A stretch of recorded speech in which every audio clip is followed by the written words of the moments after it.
भगवान की प्रत्येक लीला के द्वारा हम लोगों को शिक्षा मिलती ही रहती है। कल भगवान ने नृग राजा का गिरगिट की योनि से उद्धार किया और भगवान ने अपने बच्चों को यह शिक्षा दी कि देखो, व्यक्ति को चाहिए कि वह दूसरे के हक को अपने हक में मिलाने का कदापि प्रयास न करे। देखिए, ब्राह्मणों के धन को तो कभी भी अपने अंदर मिलाने का प्रयास नहीं करना चाहिए, क्योंकि ऐसा कहा गया है कि ब्राह्मणों का जो धन हर लेता है उसकी 30 पीढ़ी बर्बाद हो जाती है। 10 पीढ़ी तो पीछे की और 20 पीढ़ी आगे की, इसलिए सावधान रहना चाहिए। देखिए, विष खाने वाला व्यक्ति जिसने विष खाया केवल वही मारा जाएगा, परंतु जिसने ब्राह्मण के धन का हरण किया उसका तो पूरा वंश ही खत्म हो जाता है। इसलिए सावधान रहना चाहिए। सर्प के अंदर कितना विष होता है, अब उसके पूरे अंग में विष नहीं होता है, केवल उसके फन में ही विष होता है। तो कई ऐसे दुष्ट लोग भी होते हैं जो सर्प को मार करके खा जाते हैं, विष के भाग को छोड़ देते हैं। और कई ऐसे लोग भी होते हैं जो उस विष वाले भाग को भी खा जाते हैं, लेकिन उनको उस विष वाले भाग को खाने की युक्ति होती है। बिना युक्ति के अगर वो खाएं तो वहीं मर जाएं, लेकिन वो युक्ति से काम लेते हैं। जैसे हमारे शास्त्रों में कई ऐसे विष बताए गए हैं कि अगर उन विष को कोई सूंघ भी लेता है तो वह व्यक्ति मर जाता है। ऐसे कई विष होते हैं, बहुत प्रभावी विष होते हैं। जैसे उनका नाम होता है कुचला, संखिया, ढीठा आदि। ये विष होते हैं जिनको खाने की जरूरत नहीं, केवल सूंघने मात्र से व्यक्ति मर जाता है। लेकिन जो वैद्य होता है वह वैद्य उस विष को भी दवा में मिला करके देता है, जिससे व्यक्ति का विष उतर जाता है, व्यक्ति स्वस्थ हो जाता है। तो जो विष सूंघते ही मारने वाला है वह विष भी व्यक्ति के लिए औषधि बन सकता है, कब जब युक्ति हो। लेकिन देखिए, इन सब विष को व्यक्ति पचा सकता है, परंतु ब्राह्मण के धन को कोई पचा नहीं सकता है। इसलिए सावधान रहना चाहिए। ब्राह्मण के धन को कदापि हमें चुराने का प्रयास नहीं करना चाहिए। ब्राह्मण के हक को अपने हक में मिलाने का कभी प्रयास नहीं करना चाहिए। कई लोग कहते हैं कि महाराज, ब्राह्मण से जबरदस्ती लेना ये अपराध है, लेकिन अगर किसी ब्राह्मण से पूछ करके लें तो क्या वो भी अपराध है?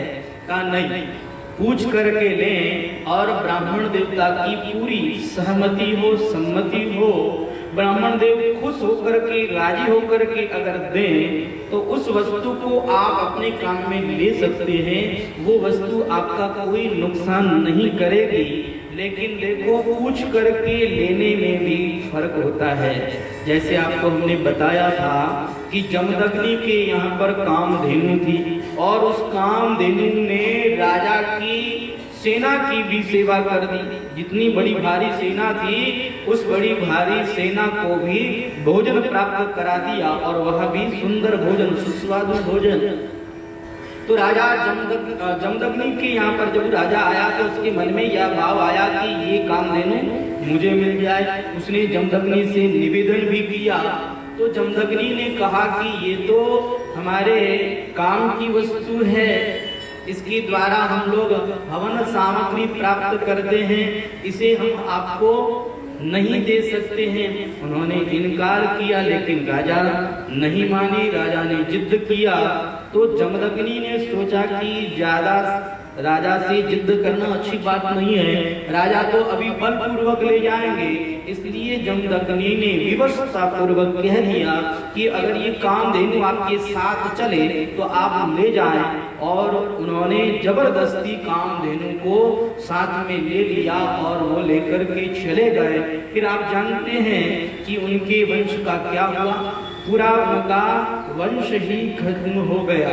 राजा कृतवीर्य हुए जिनके वंशज उन्होंने ब्राह्मणों के धन को हर लिया। कहते हैं कृतवीर्य के राजा के यहाँ पर जो ब्राह्मण लोग थे वो ब्राह्मण लोग बड़े संपन्न थे, इनके पास भी खूब धन था। और राजा कृतवीर्य के वंशज को पता लगा तो उन्होंने ब्राह्मणों से वह धन मांगा, कहा ये धन हमें दे दो। तो कई ब्राह्मण समझदार थे, उन्होंने वो धन दे दिया। लेकिन कई ब्राह्मणों ने उस धन को अपने ही घर के अंदर गाड़ दिया और कह दिया हमारे पास धन नहीं है। किसी ने जाकर के राजा को बात बताई तो राजा ने सैनिकों को भेजा और कहा कि खोजो किसके पास में धन मिलता है। जाकर के खोजा गया तो कई ब्राह्मणों के यहाँ जमीन में धन गाड़ा हुआ मिल गया। तो उन्होंने उन ब्राह्मणों को बहुत पीटा और उन्होंने ब्राह्मणों को मारना भी चालू कर दिया। जितने ब्राह्मण थे सबको उन्होंने मारना चालू कर दिया। तो एक ब्राह्मणी ने अपने बच्चे को बचाने के लिए, गर्भस्थ बच्चा था, उसे बचाने के लिए उन्होंने एक जंगल में शरण ली और जंगल में वहां रहने लगी। अब वहां एक किसी स्त्री ने राजा को जाकर के बता दिया कि वह स्त्री अपने बच्चे को बचा रही है। तो राजा ने सैनिकों को भेजा और कहते हैं कि और उनके जो बच्चा था उस बच्चे को उन्होंने उरु में रखा, जंगा में छिपा करके रखा। लेकिन सैनिकों ने उसे भी मारना चाहा तो उस बालक ने जन्म ले लिया, उरु से जन्म लिया, इसलिए उनका नाम और वो ऋषि हुआ। और वो ऋषि इतने तपोनिष्ठ थे, इतने प्रभावी थे, इतना उनके अंदर तेज था कि उनके तेज को वो सैनिक लोग सहन नहीं कर पाए और वो ऋषि के उस तेज से वहीं पर अंधे हो गए। जब वो सैनिक अंधे हो गए तो उन सैनिकों ने उनकी स्तुति करी, उनके चरणों में प्रणाम किया, माफी मांगी। तो ऋषि तो दयालु होते हैं, ऋषि ने उन्हें माफ कर दिया। परंतु ऋषि ने राजा को माफ नहीं किया। ऋषि ने कहा मैं तप करके इस राजा का बदला लूंगा। वो तपस्या में बैठे, ऐसी कठोर तपस्या करी कि पूरे संसार के लोग जलने लगे। तो उनके पितर लोग आए और आकर के पितरों ने कहा कि और तुम ये तपस्या करना बंद कर दो, तुम ये बदले की भावना से तपस्या कर रहे हो, ये बात अच्छी नहीं है, तुम्हें ये तपस्या बंद कर देनी चाहिए। कहा महाराज ऐसे कैसे हो सकता है, इस राजा ने हमारे पूर्वजों को बहुत पीट पीट करके मारा है, इसलिए हम बदला लेंगे। कहा देखो आपके पूर्वजों को इन्होंने मारा है, लेकिन हम आपके पास में आए हैं ना, हम आपके ही पूर्वज हैं। देखो हमने अपनी इच्छा से मृत्यु को स्वीकार किया है। हम लोगों की उम्र बहुत लंबी लंबी हो गई थी और हम जीने से उब गए थे, मरना चाहते थे। अब देखो आत्महत्या करना यह तो पाप होता है, आत्महत्या तो करनी नहीं चाहिए। तो हम लोगों ने उस धन को जानबूझ करके घर के अंदर गाड़ दिया, जिससे राजा कुपित हो और वो हमें मारे और इस जीवन से हमें मुक्ति मिल जाए। इसके लिए हम लोगों ने ऐसा किया था। आप ये तपस्या बंद करो। तो और ऋषि ने वो तपस्या बंद करी। तो ये कृतवीर्य जो राजा हुए, इनके जो वंशज हुए, इन्होंने बहुत वर्षों तक कष्ट पाया, नरकों में रहे, क्योंकि इन्होंने ब्राह्मणों को सताया, ब्राह्मणों के धन को हरा। तो जो व्यक्ति ब्राह्मण के धन को बलपूर्वक हरण करता है वह व्यक्ति नरकों का अधिकारी होता है, उसका वंश खत्म हो जाता है। इसलिए सावधान रहना चाहिए। कोई व्यक्ति जैसे जमदग्नि से सहस्रार्जुन ने जबरदस्ती वह कामधेनु ली, तो उसमें उन्होंने थोड़ी सहमति दी थी। ऐसे थोड़ी सहमति से अगर ब्राह्मण के धन को कोई चुराता है, लेता है, तो उसकी 3 पीढ़ी नरक में जाती है, 3 पीढ़ी कष्ट पाती है। और अगर कोई ब्राह्मण को मार ही देता है और उसके धन को ले ही लेता है तो उसकी 30 पीढ़ी बर्बाद होती है, 30 पीढ़ी नरकों में जाती है। इसलिए सावधान रहना चाहिए। भगवान ने अपने पौत्रों को ऐसी सुंदर शिक्षा दी और भगवान के पौत्र लोग भगवान के श्री चरणों में प्रणाम करके यह निर्णय करते हैं कि महाराज आज से हम ध्यान रखेंगे, किसी भी ब्राह्मण देवता के धन को नहीं चुराएंगे। जितना हो सके प्रयास यही रहेगा कि ब्राह्मण देवता की सेवा की जाए, ब्राह्मण देवता के धन को हम कभी नहीं चुराएंगे। हाँ, ब्राह्मणों की सहमति हो, सम्मति हो, जैसे कि हमारे श्री भरत जी महाराज जिस समय में प्रभु श्री राम को लेने के लिए गए और बीच में भरद्वाज ऋषि के आश्रम में ठहरे, तो भरद्वाज ऋषि ने वहां पर खूब सम्मान किया, सबको खूब अच्छा भोजन कराया। तो वो ब्राह्मण देवता की सहमति से उनकी वस्तु को उन्होंने स्वीकार किया, इसलिए वो वस्तु तो प्रसाद थी, इसलिए उनका कुछ नहीं हुआ। परंतु अगर ब्राह्मण देवता की ना हो और हम जबरदस्ती करें तो ये हमारे लिए अच्छी बात नहीं है, ये हमारे कल्याण की बात नहीं है, इससे हमारा नरकों में जाना होगा। इसलिए सावधान रहें, ब्राह्मण के धन को कभी भी अपने हक में मिलाने का प्रयास न करें। श्री सुखदेव भगवान कहते हैं, राजन अब हमारे भगवान श्री कृष्ण द्वारिका में विराजमान थे और एक व्यक्ति ऐसा था जो द्वारिकाधीश की नकल करने लगा। देखिए भगवान की भी वहां नकल करने लगा। देखिए भगवान की जो नकल करते हैं तो भगवान की नकल करने में भी लोगों को सुख मिलता है, आनंद मिलता है। भगवान की वह नकल कर रहा था और नकल करके उसने 4 भुजा बना ली, शंख चक्र गदा पद्म धारण कर लिया और शंख चक्र गदा पद्म धारण करके वह एक बार अपने दूत को भेजता है भगवान श्री कृष्ण के पास में और कहता है कि महाराज आप असली वासुदेव नहीं, असली वासुदेव तो मैं हूँ, इसलिए आप ये ढोंग करना बंद कर देवे, ये पाखंड करना बंद कर देवे, आप ये शंख चक्र गदा पद्म धारण करना छोड़ देवे। आदि आदि कई बातें उस दूत ने भगवान को जाकर के सुनाई। भगवान ने दूत की बात सुनी और दूत की बात सुनकर के भगवान ठहाका मार करके इतना जोर से हंसे कि भगवान की वह सभा पूरी गुंजायमान हो गई। सारे सभासद भी जोर जोर से हंसने लगे। हमारे भगवान ने दूत से कहा कि जाओ जाकर के अपने राजा से कह दो कि वासुदेव अपने चक्र सुदर्शन को छोड़ने के लिए तैयार हैं।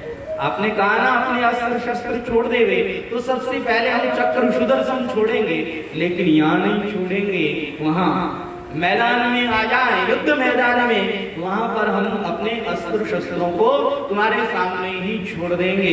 ऐसा कहकर के दूत को भगवान ने भेजा। दूत आया और आकर के यह जो नकली वासुदेव बना हुआ था, इस नकली वासुदेव को दूत ने सारी बात बताई।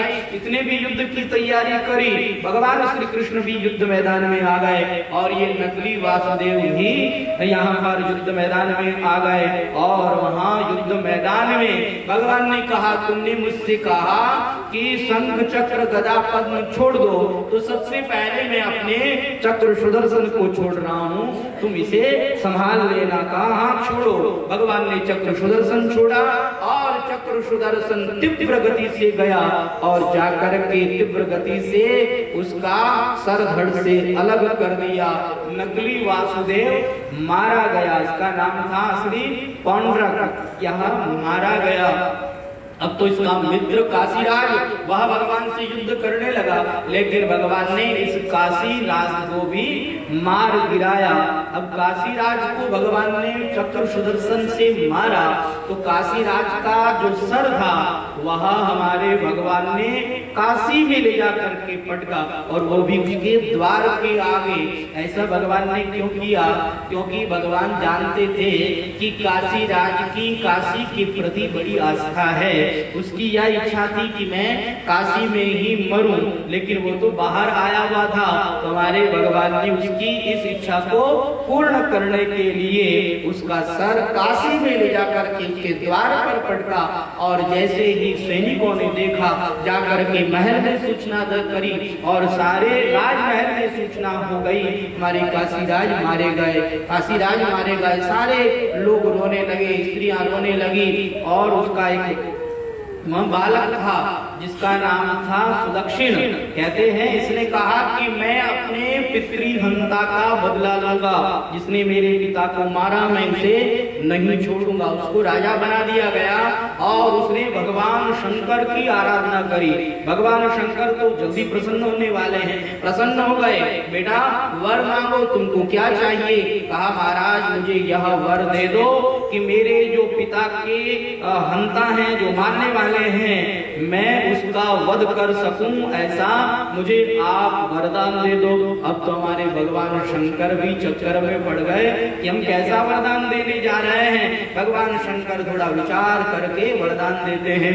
कहते हैं कि देखो तुम्हें इसके लिए एक आराधना करनी होगी, अग्नि की आराधना करनी होगी। अभिचार अग्नि की आराधना करो, और अभिचार विधि से तुम उनका अग्नि का पूजन करो, तो वह अग्नि तुम्हें यह वरदान दे सकती है। लेकिन देखो ध्यान रखना, जो ब्राह्मण भक्त होगा उसका अग्नि भी कुछ नहीं बिगाड़ पाएगी। उसने इस बात को सुना ही नहीं, और अभिचार विधि से उसने अग्नि की उपासना करी। ये अभिचार विधि क्या है? कहा ये तामसी साधना होती है। कई लोग तामसी साधना करते हैं, भूत प्रेत की उपासना करते हैं। तो ये जो तामसी साधना है ये अभिचार विधि कहलाती है।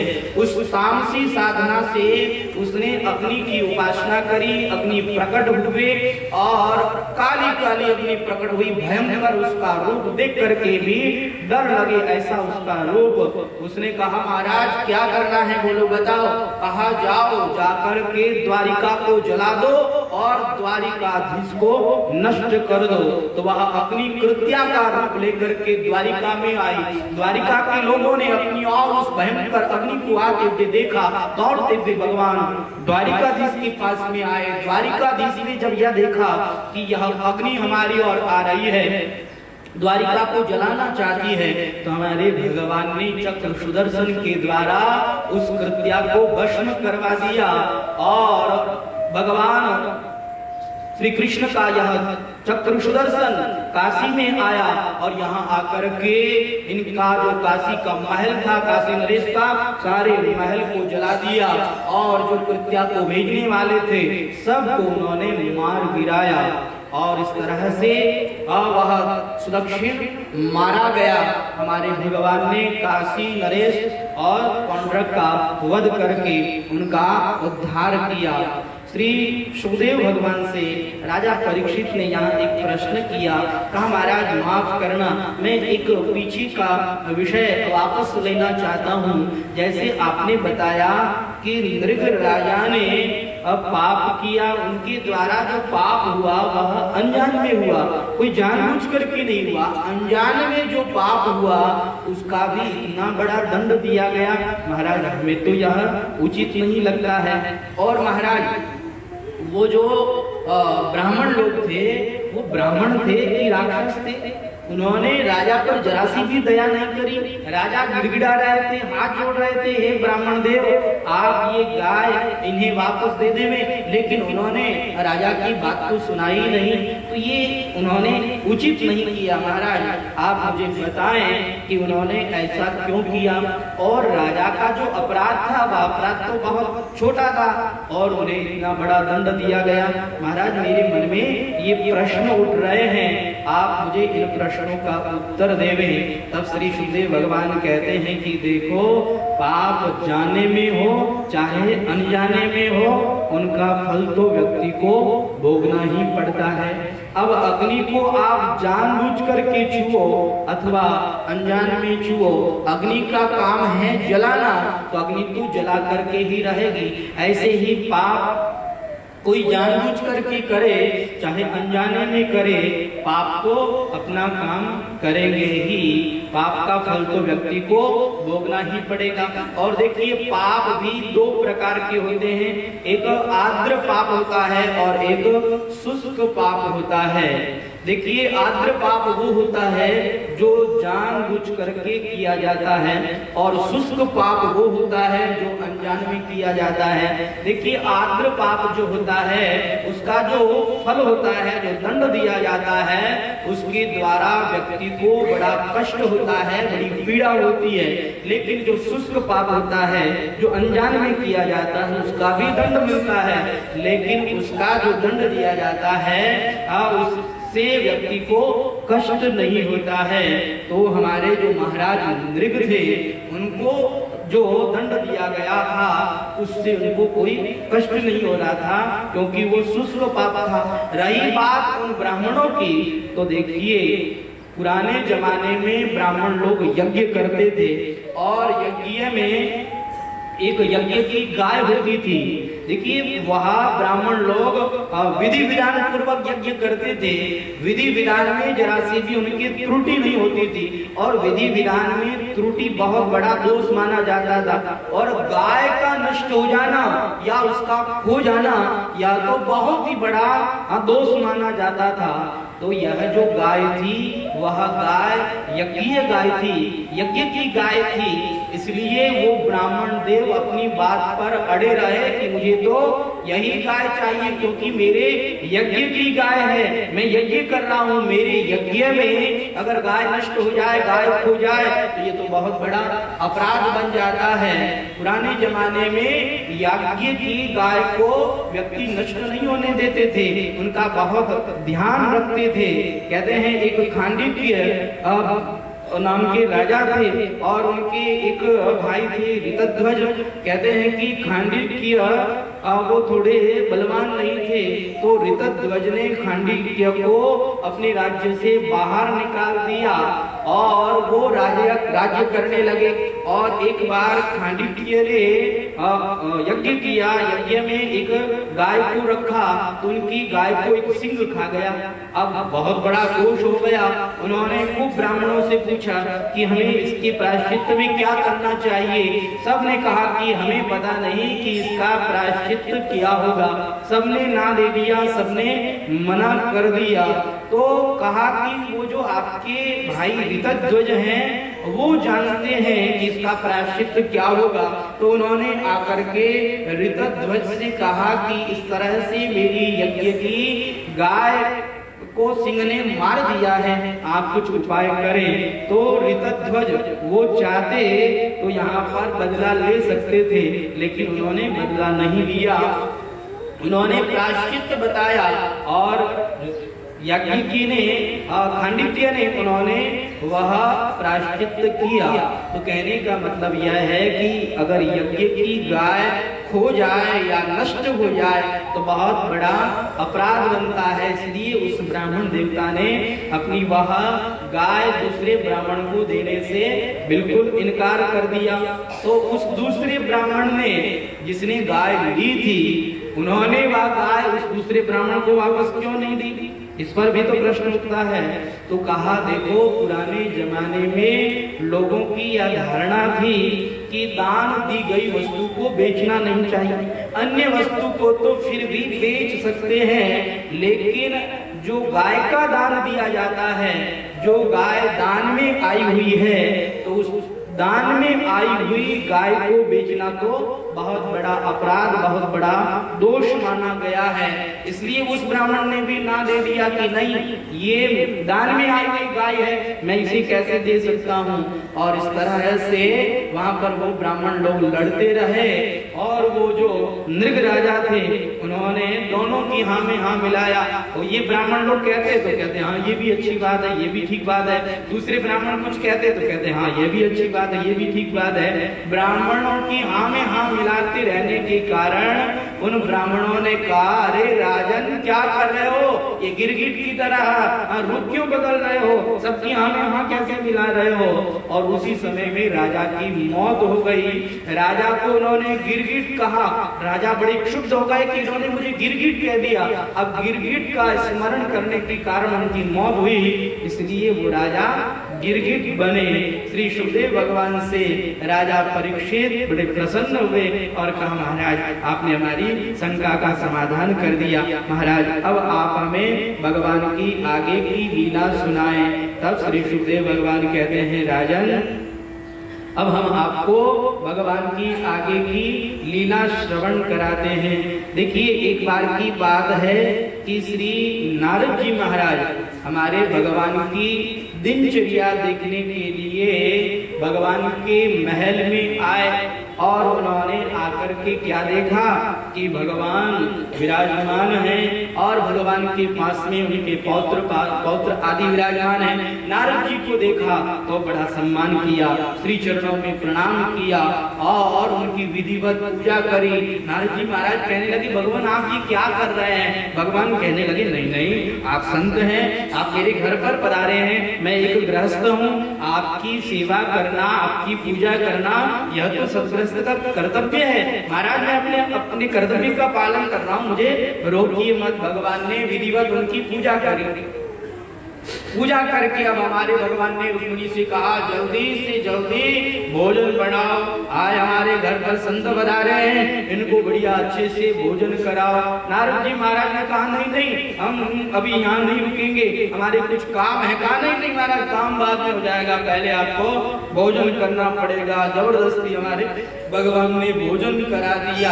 अब नारद जी महाराज ने कहा, आज हम कुछ नहीं कहेंगे, हमारे थोड़ा काम है। नारद जी महाराज को तो भगवान के प्रत्येक महल में जाना था। कहा एक महल में अगर इतना समय लगाएंगे तो पूरे महलों में जाते जाते तो बहुत समय लग जाएगा। इसलिए नारद जी महाराज ने कहा हम चलते हैं। नारद जी महाराज चले और भगवान के दूसरे महल में पहुंचे। तो दूसरे महल में पहुंचते ही क्या देखा, भगवान वहां दूसरा कार्य कर रहे हैं। जैसे ही नारद जी को देखा, अब आओ भगत करी, आइए आइए नारद जी महाराज आइए, आज तो मेरा घर पवित्र हो गया, आज मेरे यहाँ पर आप पधारे। और नारद जी महाराज कहने लगे कि बस हम आपसे मिलने के लिए आए थे, मिल लिए, अब हम जाते हैं। कहा नारद जी ऐसे कैसे जाएंगे, जरा आप अपना वो कीर्तन तो सुनाते जाइए, जरा ये वीणा की धुन तो सुनाते जाइए। नारद जी महाराज कहने लगे, नहीं नहीं आज तुम्हारी वीणा खराब हो रही है, आज मैंने कोई काम है, मैंने जाने दो। नारद जी महाराज जबरदस्ती करने लगे। कहा नहीं नहीं ऐसे नहीं चलेगा, आप कीर्तन न सुनाए तो कोई बात नहीं, आपकी मर्जी, लेकिन भोजन तो करके ही जाना पड़ेगा। रुक्मिणी ने जल्दी से जल्दी भोजन तैयार करके और भगवान को ला करके दे दिया। भगवान ने नारद जी महाराज के आगे पुरुष दिया और अब तो श्री नारद जी महाराज को जबरदस्ती भगवान खिलाने लगे।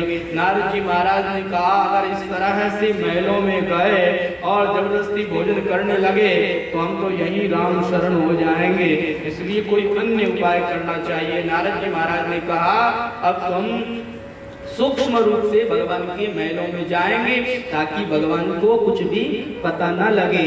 तो भगवान की जो अष्टपटरानियां पहले उनके महलों में गए और जाकर के क्या देखते हैं कि कहीं तो भगवान पूजा कर रहे हैं, कहीं भगवान नहा रहे हैं, कहीं भगवान भोजन कर रहे हैं और एक जगह तो भगवान ब्राह्मणों को भोजन करा रहे हैं। अरे भोजन को देखते ही तो नारद जी महाराज ने कहा, चलो चलो यहाँ से जल्दी चलो, ये पेट भरा हुआ है, भगवान जबरदस्ती खिला देंगे। नारद जी महाराज जैसे ही जाने लगे, भगवान ने आके नारद जी के पैर पकड़ ली, महाराज कहाँ जा रहे हैं। अब तो नारद जी को बड़ी मुश्किल हो गई, भगवान जबरदस्ती लेकर के आ गए, ब्राह्मण देव भोजन कर रहे हैं, आज आप तो बड़े समय पर पधारे हैं, क्या बात है महाराज, आज तो आपको भोजन करना ही पड़ेगा। नारद जी ने कहा, नहीं मैं भोजन नहीं कर सकता, नहीं नहीं हाँ ये सब मैं नहीं खा सकता, मेरा पेट भरा हुआ है, अभी अभी मैं खा कर क्या रहा हूँ। कहा नहीं नारद जी महाराज मेरे घर पर पधारे हैं और भूखे पेट चले जाएंगे, ऐसा कैसे हो सकता, बिना भोजन किए मैं आपको नहीं जाने दूंगा। जबरदस्ती भगवान ने फिर से नारद जी को भोजन करा दिया। अब तो नारद जी महाराज बड़ी सावधानी से सूक्ष्म रूप से भगवान के महलों में जा करके भगवान की दिनचर्या देख रहे हैं और भगवान की दिनचर्या बड़ी विचित्र है।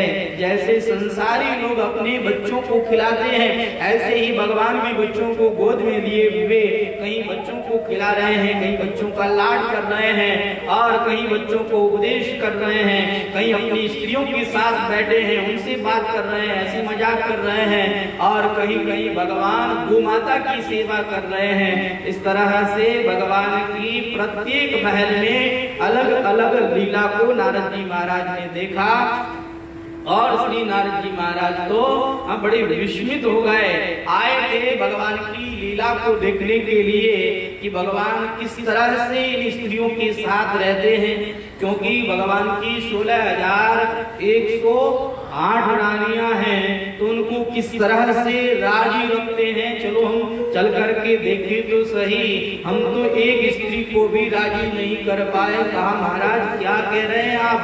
नारद जी महाराज और उन्होंने विवाह किया? कहा हाँ, नारद जी महाराज ने भी विवाह किया। कहा महाराज ऐसा कैसे हो गया? कहा देखो नारद जी महाराज पूर्व जन्म में गंधर्व थे और जब गंधर्व थे नारद जी महाराज बहुत सुंदर थे और गंधर्वियां नारद जी महाराज पर लट्टू रहती थी। एक गंधर्वी तो ऐसी थी जिसने ये निर्णय कर लिया कि मुझे विवाह करना है तो नारद जी के साथ ही करना है और वह शंकर भगवान की आराधना भी करती है। शंकर भगवान की आराधना करके उनसे यह वरदान भी प्राप्त करती है कि मुझे नारद जी महाराज के साथ विवाह होने का वरदान दे दो। तो श्री नारद जी महाराज गंधर्व से दासी पुत्र बने, दासी पुत्र से फिर भगवान ब्रह्मा के मानस पुत्र बने और एक दिन की बात भगवान विष्णु के श्री चरणों में प्रणाम किया नारद जी महाराज ने और भगवान श्री कृष्ण की लीलाओं का वर्णन सुनाया। भगवान बड़े प्रसन्न हुए। आहा नारद जी महाराज आपने तो हमें प्रसन्न कर दिया, लेकिन नारद जी अब आपको मेरी एक आज्ञा माननी होगी। का क्या? कहा अब आपको विवाह करना होगा। कहा महाराज ये क्या बात कर रहे हैं? नहीं नहीं मैं विवाह नहीं कर सकता, मुझे विवाह नहीं करना है। कहा नहीं नारद जी आपको मेरी आज्ञा का पालन करना पड़ेगा। तो देखो शंकर भगवान भी वरदान दे चुके हैं। पूर्व जन्म में गंधर्वी ने आपको पति रूप में प्राप्त करने के लिए तप किया था, इसलिए उस स्त्री के साथ में तो आपको विवाह करना ही पड़ेगा। भगवान का ज्यादा आग्रह देखा तो नारद जी महाराज ने हाँ की और नारद जी महाराज पिता ब्रह्मा के पास में आए। ब्रह्मा जी को जाकर के यह बात बताई तो ब्रह्मा भी बड़े राजी हुए और कहा नारद मैं तो पहले से ही कह रहा था बिना स्त्री के काम नहीं चलता, विवाह करना ही चाहिए और तुम आज विवाह करने के लिए मान गए हो, मुझे आज बड़ी खुशी है। श्री नारद जी महाराज को दुल्हा बना करके पितामह ब्रह्मा जी और भगवान विष्णु गए और जाकर के राजा की कन्या से विवाह करा करके लेकर के आ गए। अब हमारे नारद जी महाराज आए अपनी पत्नी के साथ रहने तो लग गए, लेकिन क्या बताएं एक दिन बीता 2 दिन बीते, नारद जी महाराज तो अब परेशान रहने लगे। देखिए जिसको मीठा खाने की आदत नहीं होती वह मीठा किसी के कहने से जबरदस्ती खा तो लेता है, लेकिन वह एक बार ही खा पाता है, दूसरी बार तो उसे घृणा होने लगती है। ऐसे ही हमारे नारद जी महाराज को तो स्त्रियों के साथ रहने की आदत नहीं, उन्हें तो राम भजन करने की आदत, भगवान का कीर्तन करने की आदत, और वो स्त्री लेकर के आ गए। अब वो स्त्री कहे ये करो वो करो, नारद जी महाराज से तो ये सब होने वाला नहीं। परेशान होकर के नारद जी महाराज वहां से चुपके से निकल करके एक वृक्ष के नीचे आकर के बैठ गए और श्री नारद जी महाराज को सनकादि ऋषि मुनियों ने देखा। सनकादि ऋषि मुनि आए, कहा नारद जी क्या बात है, आप आज ये स्त्री का चिंतन क्यों कर रहे हैं? देखिए नारद जी महाराज स्त्री को छोड़ करके तो आ गए, लेकिन जिस वस्तु से घृणा हो जाती है उसका भी चिंतन चलता रहता है। नारद जी महाराज चिंतन कर रहे हैं स्त्री का, और सनकादि ऋषि मुनियों ने कहा नारद जी भगवान का चिंतन छोड़ करके ये स्त्रियों का चिंतन कब से करने लगे? नारद जी रोने लगे और रोते हुए कहने लगे भगवान विष्णु ने और ब्रह्मा जी ने मुझे तो फंसा दिया, मुझे तो इस गृहस्थी में रहना नहीं है। कहा जब आपको नहीं रहना है तो चले जाओ हिमालय क्षेत्र में, वहां जा करके बैठ करके भगवान का भजन करो, तब करो। नारद जी महाराज ने कहा ठीक है, मैं ऐसा ही करता हूँ। सनकादि ऋषि मुनियों ने मंत्र दिया और सनकादि ऋषि मुनियों के द्वारा प्रेरित होकर के नारद जी महाराज को एकांत में भगवान का भजन करने के लिए चले गए। तो नारद जी महाराज ने कहा कि मैं तो एक दिन भी उस स्त्री को नहीं रख पाया, उसे राजी नहीं कर पाया, लेकिन हमारे भगवान तो 16,108 रानियों को राजी करते हैं, उनको भगवान संभालते हैं। तो कैसे संभालते होंगे, जरा देख करके आए। और नारद जी महाराज भगवान की दिनचर्या देखने के लिए आए, और जैसे ही भगवान की दिनचर्या देखी, नारद जी महाराज को चक्कर में पड़ गए और अंत में आकर के भगवान श्री कृष्ण के श्री चरणों में प्रणाम करके कहा, महाराज मैं अशांत हो गया हूँ, मुझे जरा उपदेश करें। तब भगवान ने श्री नारद जी महाराज को उपदेश किया और श्री नारद जी महाराज भगवान के द्वारा उपदेश श्रवण करके बड़े राजी हुए हैं, बड़े प्रसन्न हुए हैं। इस तरह से श्री नारद जी महाराज ने भगवान की दिनचर्या देखी और दिनचर्या देख करके वो विस्मित हो गए हैं। भगवान की दिनचर्या है ही ऐसी। भगवान इस तरह से अपने द्वारिका के अंदर 16,108 रानियों के साथ रहते हैं।